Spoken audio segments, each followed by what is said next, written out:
suaminya kerja tapi dicerai ada nih Ustaz. Saya punya temen nih. Oh, ya.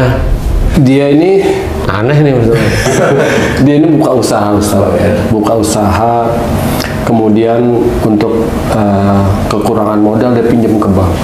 Perlu modal besar karena dapat proyek. Bank pinjamlah ke bank. Jatuhnya kredit macet. Nggak bisa bayar ke bank juga. Tagihlah dan kolektor ke rumah. Nah, si istri yang tadinya aman-aman aja kan diteror terusnya sama debt kolektor nih. Yang marah lah sekeliling keluarga istri, orang tuanya apa ini, akhirnya nggak senang, ya udah kamu ceraiin aja tuh suami, bikin susah aja gitu kan. Akhirnya dicerai lah si suami. Enggak boleh. Enggak boleh. Tapi sebenarnya semuanya juga salah. Si istri nyerai karena suami punya hutang ya salah. Si suami hutang karena pengen dia itu rezeki gede ya salah juga hutang. Sebenarnya itu yang harus difikirkan. Jadi di sini memang dua-duanya salah. Cuma kalau orang tuanya itu minta, suami kok nyusahin aja. Nah memang dia hidup kan pengennya enak sebenarnya. Si orang tuanya ya nggak boleh juga. Hidup itu kan perjuangan, bukan masalah enak atau tidak enak. Kalau memang si suami itu dalam kondisi begitu ya dampingi dulu bagaimana kan gitu ya. Kalau memang ada yang dijual monggo lah, umpamanya jual tanah atau apa, sertifikat atau apa dan sebagainya itu kan bisa. Makanya kalau yang seperti itu saya tidak pernah menganjurkan untuk berhutang. Ya kan. Kalau berhutang pun terhadap temennya yang memang betul-betul membantu. Tapi ini repotnya nih, orang yang berhutang kadang-kadang dablek gitu. Marahan dia ditagihnya. Iya, kalau ditagih malah marah. Jadi nggak bisa. Makanya di sini yang sulit di zaman sekarang itu beda dengan zamannya Rasulullah itu seperti itu. Jadi kalau mamanya zaman dulu, istilahnya itu zamannya sahabat-sahabat Rasul itu kalau berhutang itu betul-betul ditepati. Betul-betul ditepati. Jadi momennya saya berhutang nih sama Haji nih, saya nggak bisa bayar sebulan nih, ngomong, Ji saya bulan ini nggak bisa karena income-nya belum ada. Karena di situ itu zaman sahabat Nabi, zaman sahabat-sahabatnya Nabi, Haji pun ngerti bahwa oh ini teman saya emang nggak bisa, kondisinya begini. Nanti kalau memang usahamu mulai maju bayar ya kan gitu. Nah dia ngerti, insya Allah iya. Nah di titik ini sama ininya, sama apa namanya, sama saling percaya. Jadi yang dipinjemin juga harus paham, yang minjemin yang juga harus ngelegowo kalau memang uangnya nggak bisa balik. Sebenarnya seperti itu. Makanya yang seperti itu harus dihidupkan. Nah zaman sekarang nggak bisa. Jadi banyak kondisi-kondisi yang tidak baik. Nah bagi yang seperti tadi tidak boleh, dampingi dulu dalam kondisi kesulitan itu dampingi dulu. Karena waktu dulu kan ya merasa enak kan ya sama-sama kan gitu. Jadi jangan memutuskan langsung, itu baru ujian sebenarnya. Jadi di sini harus difahami bahwa tidak boleh memutuskan secara langsung kalau tidak punya uang atau nganggur itu dengan langsung pisah umpamanya. Jangan. Saya sering ketemu sama jamaah itu yang ketemu sama saya itu saya tanya, ibu kerjanya apa? Saya ART Ustadz. Apa? Saya nyuci pakaian. Saya ya seneng. Ya yang istiqomah baik ya Bu, seperti gitu. Cari rezeki memang susah. Iya Ustadz saya bisa begini ya begini. Sudah, insya Allah kalau ibu istiqomah baik, tetap ibadah pada Allah, insya Allah itu mulia di hadapan Allah. Tidak ada pekerjaan yang halal itu jelek, tidak, kecuali orangnya matanya buta. Dia hanya lihat hanya harta, enggak. Buta ini buta batinnya ya? Buta batin maksud saya. Mata itu buta batin maksud saya. Itu yang dicari hanya harta. Makanya kalau tadi temennya Haji C itu si lakinya kebulet hutang kemudian ditagih kemudian dia minta cerai, nah itu buta hatinya. Itu harusnya itu berpikir ya. Tapi juga ada orang yang dia masih bekerja, istrinya minta cerai, ada. Oh ada juga? Ada. Itu masalahnya apa tuh Ustaz? Selingkuh biasa. Nah, kesalahan dari si suami. Merasa dikhianati. Saya juga ada cerita nih Pak Ustadz tentang, ini ada teman saya, anaknya, teman saya ini laki-laki menikah.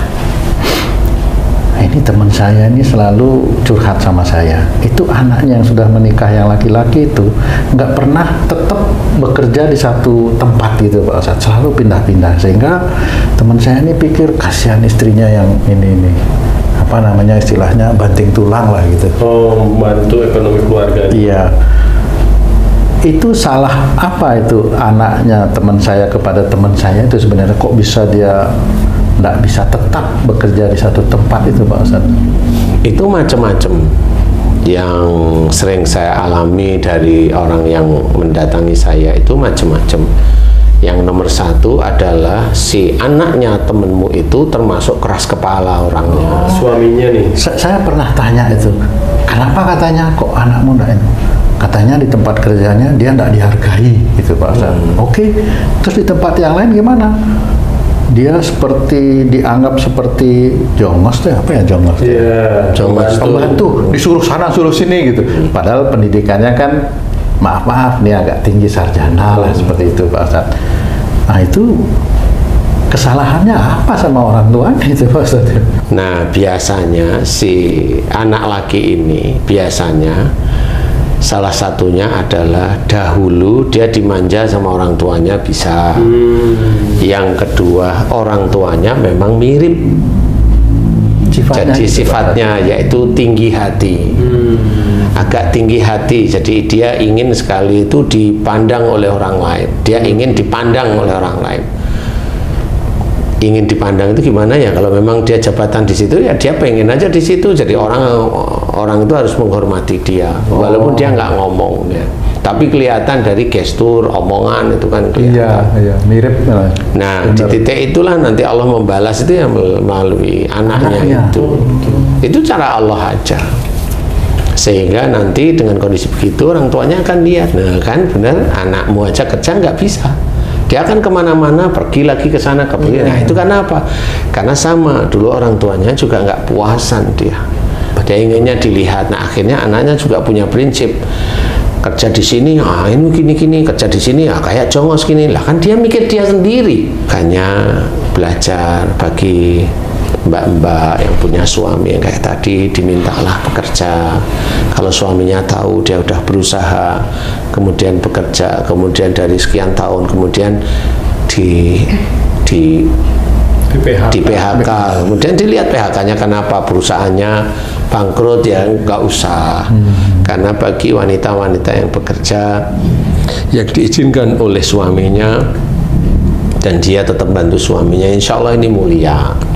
Jadi untuk mengetahui itu harus memahami ya. Jadi enggak salah-salan. Suami saya nganggur baru setahun di PHK ya jangan. Di PHK di cerai. Ustaz, kalau dari pihak si suami yang dicerai nih Ustaz, digugat cerai istilahnya, apakah si suami ini berusaha untuk menjelaskan atau nerima gitu aja Ustaz? Ya kan macam-macam. Sekarang dia digugat cerai, masalah apa? Ya seperti kurang nafkah lahir, ekonomi. Oke. Sekarang dia kondisinya bagaimana? Dia udah kerja mati-matian atau dia nyantai? Udah kerja mati-matian. Kalau nyantai ya harus nyerah lah. Tanyalah pada istri. Yang normal tetap tanya, kenapa kamu cerai? Kalau istri tetap ngomong, saya nggak bisa karena ini, ya sudah, serahkan sama Allah Ta'ala. Karena memang bisa aja memang nggak cocok, itu orang berdua itu nggak cocok, sehingga istrinya pengen ketemu sama orang yang lebih baik ekonominya. Dia ketemu tapi malah diselingkuhi terus, mas sakit hati. Nah, si suaminya akhirnya ketemu wanita yang baik-baik, kan gitu. Dan nggak taunya ketemu sama wanita yang baik-baik, dia ketemu sama lingkungan yang baik. Akhirnya proses dia menjadi wira swasta yang akhirnya bisa menjadi baik. Nah itulah cara Allah. Kedua belah pihak itu Pak. Iya, jadi kita nggak akan pernah tahu rezeki manusia itu di titik mana. Walaupun dia diawali dari cerai, umpamanya ndak ada suatu kesalahan. Makanya dalam memutuskan suatu hal maksud saya, itu hati-hati beneran. Bisa aja umpamanya seorang laki-laki baik ketemu sama wanita, tapi wanitanya itu sulit diatur, kemudian karena sesuatu wanitanya minta pisah. Laki-laki tahu bahwa ini memang yang salah sering istrinya, tapi ya sudah dia ikutin. Setelah itu laki-laki ketemu sama wanita yang baik, insya Allah rezekinya apa ya, wanita itu ya pengen ketemu sama laki-laki, bisa aja ketemu 1-2 tahun pisah lagi, nanti dia nikah lagi 1 tahun atau 6 bulan pisah lagi, kan gitu. Akhirnya orang kan ya mikir sama yang begitu-begitu kan gitu. Nah bisa aja nanti si mantan suaminya ini malah membaik terus, kan nggak ngerti dari situ. Nah tapi dilihat dari kronologis ceritanya, bisa aja backgroundnya berbeda. Makanya hati-hati, karena semua takdir yang mau kita lakukan, jadi perjalanan takdir yang mau kita lakukan itu harus membutuhkan kehati-hatian agar kita tidak salah, sehingga nanti jangan sampai melangkah sehingga salah menjadi bubar semuanya, yaitu akhirnya menjadi pikiran di masa tua. Kalau memang orangnya cuek sih nggak ada masalah, orang cuek kan nggak urusan ya. Masa bodoh sebenarnya. Jadi hidupnya dia ya untuk dirinya sendiri, untuk anaknya kalau dia bawa anak, atau untuk cucunya kalau ada cucu, tapi dia yang lain nggak pernah berpikir ya. Yang seperti itu juga kurang baik, kecuali orang ini memang disakiti oleh pasangannya.